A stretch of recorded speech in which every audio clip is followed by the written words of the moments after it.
Welcome to another edition of Jay Today. Doing this episode on BeLive.tv, checking out the new technology here with BeLive, always trying to find different ways to stream the Jay Today program, which of course is brought to you by Emma. Get more from your email marketing. Go to myemma.com. Today, I wanted to talk about Yelp and online ratings and reviews. Obviously, I've spent a lot of time thinking about this topic with my book, Hug Your Haters, and the work that we do at Convince and Convert for clients. So since early February, so I guess it's February, March, the last 100 days approximately, Yelp has lost one-third of its stock price, a third of its stock price in 100 days, shaving approximately $1 billion off their market capitalization, which is not for nothing. So, well, why is that? Well, their advertising revenue is down. They've given lower guidance for their ad revenue, so they're having trouble monetizing their traffic, and their traffic is a little bit down as well. But this might be expected, really, for I would say, three reasons. First, Yelp is distrusted still. Lots of people in the small business community feel like Yelp doesn't give them a fair shake, that it's a little bit of a racket, and that if you pay Yelp, you get better results, and if you don't pay them, they punish you and things like that. Yelp would argue that that's not true, but that perception is still out there in the market, and that perception hurts them, I think, with the small business community from an advertising standpoint in particular. Second thing is that Google is very interested in not having people click through. You're familiar now with all the different Google snippets that show up when you do Google searches, so they answer the question without you ever having to even leave Google. Same thing is true, of course, with Google reviews. For local businesses, you see how prominently Google features Google reviews on the site, right? They actually give you a star rating and excerpts and all that thing. So if you want to go to Yelp, you can, but just based on the Google search results page, you can get a pretty good sense of whether this business is legit or sketchy without ever having to click. And the third thing is a little bit more prosaic, but just as important, which is Google and Facebook have a better advertising experience for small businesses than Yelp does. You know, certainly it's easier to use the Google and Facebook self-service ad platform than it is the Yelp ad platform, and Facebook in particular, and Google to some degree, have far better targeting. Look, Facebook can do targeting things that are unbelievable, that are really unprecedented. And as a small business, you start thinking, hey, would I want to do tons of targeting or just kind of targeting? So it doesn't really surprise me that Yelp is having a little bit of trouble. But what I've seen lately over the last couple of weeks are some blog posts and some comments that say, well, you know, Yelp is having trouble, therefore the era of ratings and reviews is coming to a close. And I got to tell you, nothing could be further from the truth. That is crazy talk. 86% of American consumers say that ratings and reviews are essential. 30% of consumers under the age of 45 check ratings and reviews before making every purchase. Every purchase. Look, we live in a crazy world, in crazy times. And I think it's fair to say that we trust companies and organizations and leaders and institutions of all types less than we ever have, and probably rightfully so. In an era like that, in an environment like that, where do we go for solace? Where do we go to check our decisions? Where do we go for informational safety?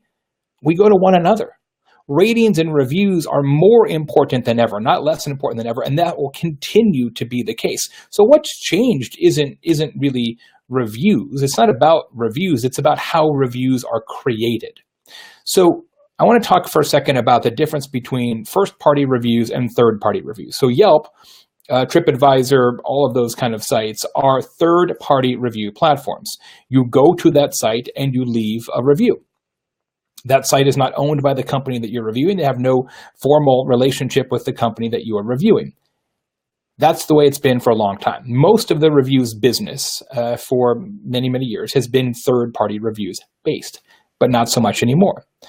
Now you're seeing more and more companies of all sizes focusing on first-party reviews, gathering their own reviews and posting those reviews to their own website, using technology like Bazaar Voice, using technology like reviews from Yext, which is one of our partners. Why? Why would you want to go get reviews and put them on your own website when Yelp already has it, or TripAdvisor already has it, or Amazon already has it, or whatever reviews.com already has it? Well, it's because in the last year or so, Google has decided that first-party reviews that exist on your own website, will impact search engine results. So the more first-party reviews you have and the faster that you accrue first-party reviews, the better your website will be ranked. That's pretty important. So from an SEO standpoint, you're starting to see more and more companies gravitate towards first-party reviews. Also, when you get reviews from your own customers and you ask them to leave you a review via email, typically, you're going to get a larger pool of customer insights. And more customer insights are always better than fewer customer insights, unless you absolutely are an ostrich with your head in the sand as an organization. A recent study, academic study from Northwestern University, found that these first-party reviews that are solicited by businesses via email, do not actually reduce the number of third-party reviews. Instead, what happens is you're getting comments from a different group of customers. So let me say that a different way. If you send an email to a customer that says, "Would you like to give us a review?" that customer was really unlikely to leave you a review on a third-party platform. Okay, so customers prefer either first party or third party. They do not cross over very much. So the companies that are emphasizing first party reviews are actually getting more total reviews. It's not cannibalizing Yelp or TripAdvisor or whatever. It's creating more insights from more customers, which is always fantastic stuff. So one of the things that people say then is, okay, well, if we need more reviews, both first party and third party, what we should do then is incentivize our customers in some way. We should commission them. We should bonus them. We should essentially, whether you call it this or not, we should pay for reviews. And you absolutely should not pay for reviews.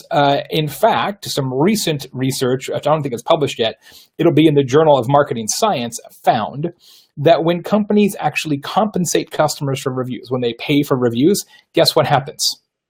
Guess what happens? They get fewer reviews. When you pay customers for reviews or try to do so, you don't get more reviews, you get fewer reviews, according to actual research in the Journal of Marketing Science. Why is that? Because people feel gross. People do not want to be prostituted to leave you a review. So this idea that somehow if we kick them in a little bonus, right, you get a free order of fries if you leave us a review. Don't do that. You don't need to do that. People will leave you a review if you nudge them to do so. You don't need to nudge them with cash. Just nudge them with awareness. So you don't have to you don't have to pay for them, but you do have to make it easy, okay?